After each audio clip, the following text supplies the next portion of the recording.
Hi, I'm Graham, and to introduce you to the evolutesix dojo, I'll say a few words about how the dojo came into being.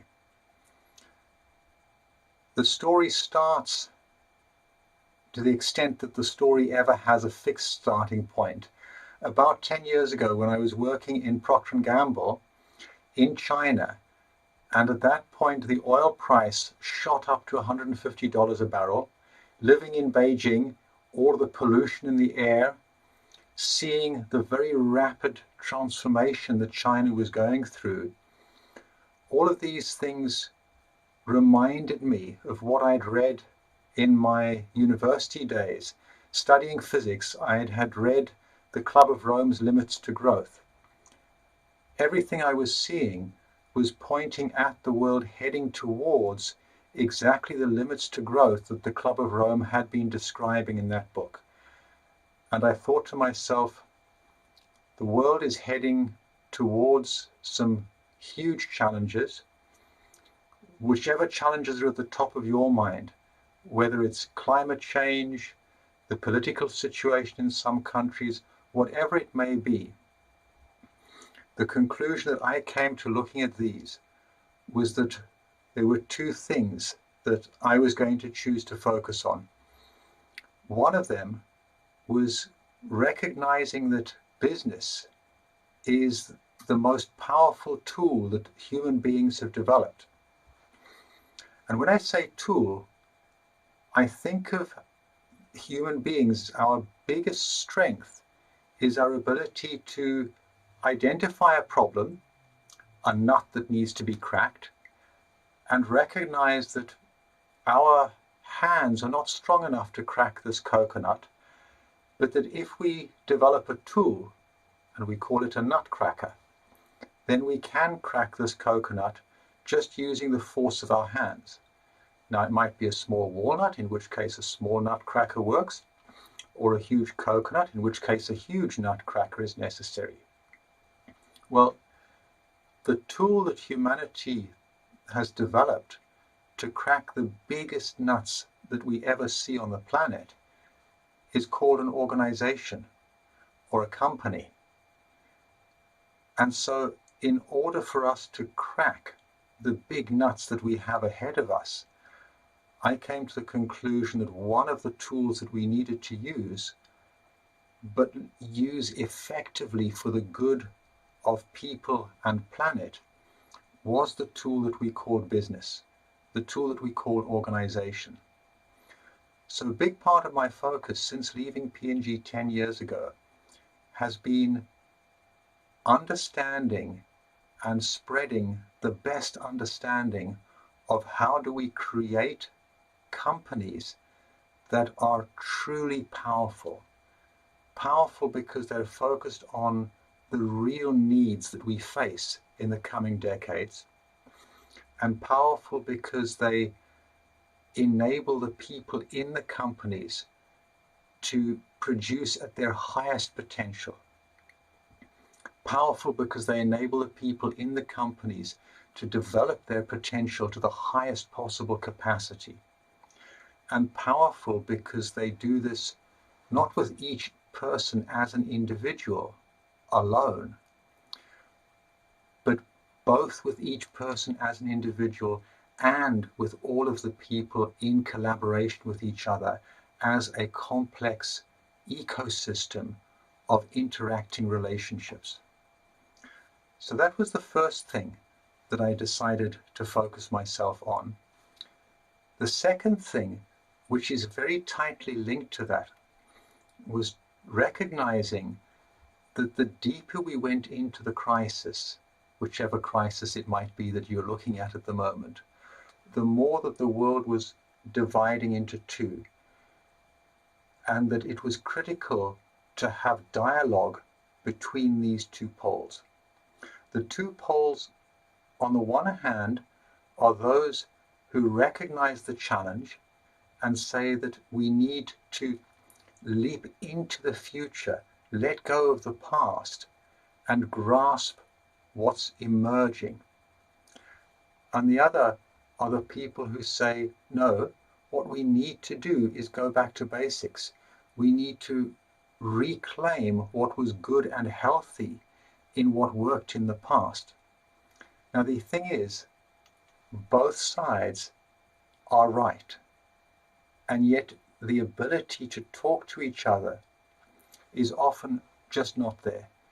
If you look at much of what's been happening in the political space as I record this, you can see very clearly this split. And you can see very clearly how each side has something important to say about the nut from their perspective.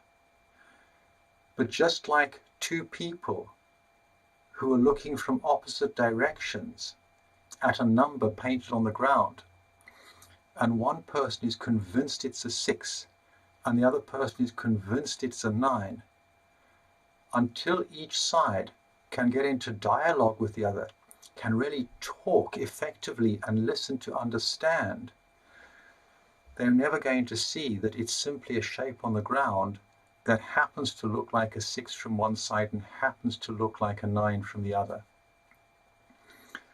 So those were the seeds for what turned into evolutesix.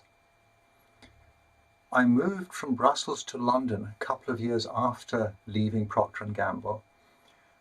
One of the things that really struck me when I arrived here, there were a number of our neighbors who were in their mid-teens to early 20s. All of them were wrestling with what I realized looking at the decisions they were wrestling with extremely complex choices. Choices where it was not a simple choice between, do I want a slice of chocolate cake or a slice of coffee cake? Where the option is also that I'll choose the chocolate cake today and come back tomorrow and have a slice of coffee cake. Or where the option might be, I'll have the chocolate cake and eat half a slice.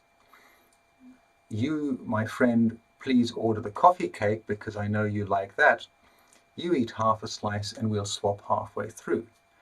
No, these were enormously complex questions along the lines of, do I join the Olympic team and train with the Olympic team and potentially compete at the Olympics in Brazil? Do I study physics or maths or the sciences and potentially become really productive and transform the world through that? Or do I follow another of my passions into the arts? Very widely different choices. How can somebody choose between those three different choices? That's the kind of complexity of choice that most teenagers are facing today, or many teenagers are facing today. It has a level of complexity that 200 years ago, only the village elder needed to deal with that complexity once every 100 or 200 years.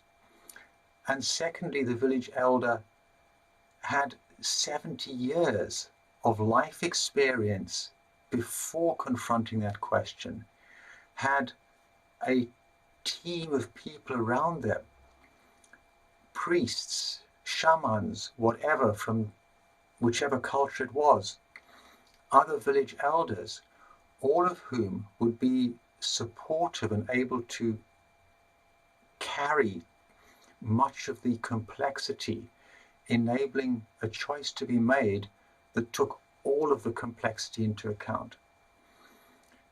So I came to the conclusion, if we're going to get this division into dialogue with each other, if we are going to figure out a way to truly harness the power of organizations and business as a tool to crack the big nuts that humanity is facing, and if we are going to enable people already from a very young age to grasp the complexity of today's world, grasp it from a complete appreciation of all aspects of the choice they're facing, and take a wise choice, one that is informed by the full complexity, does not ignore critical elements.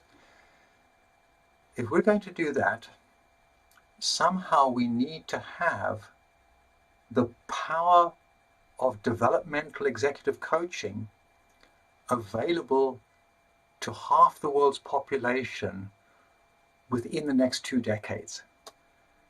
Now, as I thought that through and looked at the numbers on the back of an envelope, if you're going to get the power of executive coaching to, let's say, 3 billion people around the world, if you're going to get the latest thinking in organizational design, like holacracy or sociocracy, out to all of these businesses and deployed, we're going to need to train in the next 5 years perhaps 1/3 billion executive coaches.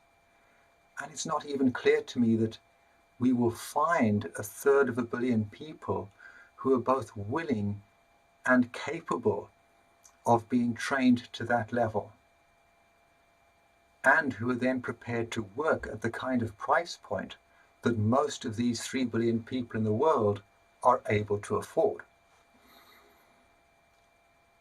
Looking at that, it struck me this is something like the art of hosting and many other disciplines out there that have figured out ways of getting people quickly to a point where they're able to do just enough themselves.